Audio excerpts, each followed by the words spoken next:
ఒక ముక్కలో అయిపోద్దులండి నాకు, మీరేం కంగారు పడకండి. అక్కర్లో 4 ముక్కలు వింటాం. ఒక ముక్క. అంత పెద్ద హిట్ సినిమా చేశారు, వినమా చెప్పండి మరి మీరు.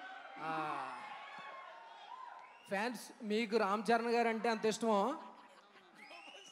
నాకు కూడా ఎంత ఇష్టం అంటే, మా అమ్మ నాన్న తర్వాత నాకు బాగా ఇష్టపడే వ్యక్తి రామ్ చరణ్ గారే. అందరూ నా మిత్రులే, దాని గురించి కాదు. నైట్ పడుకునేటప్పుడు నేను శివుడి గురించి తలుచుకుంటాను, పొద్దునే లేచిన వెంటనే విష్ణుమూర్తి గురించి తలుచుకుంటాను. మధ్యలో ఒక్క రోజు కూడా మిస్ అవ్వను నేను రామ్ చరణ్ గారిని. నాకు 2017 ఎప్పుడైతే నేను రంగస్థలం కమిట్ అయ్యానో,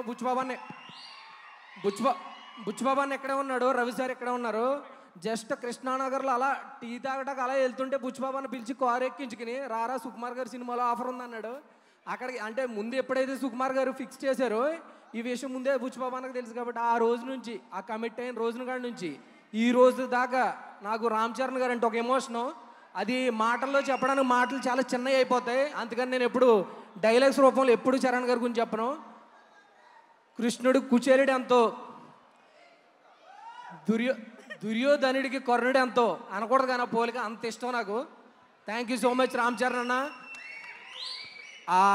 RRRలో ఒక డైలాగ్ ఉంటుంది, నా ఆఖరి శ్వాస వరకు కూడా నేను ఆశయం అయిపోయి పరిగెడుతూ ఉంటాను, నా ఆఖరి రక్త బొట్టు వరకు అన్నట్టు.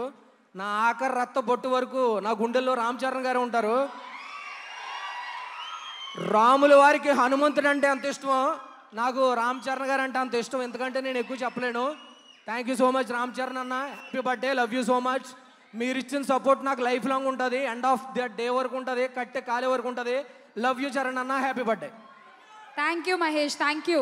రామ్ చరణ్ గారిని అంత ప్లీజ్ సబ్స్క్రైబ్ యప్ ఎంటర్టైన్మెంట్.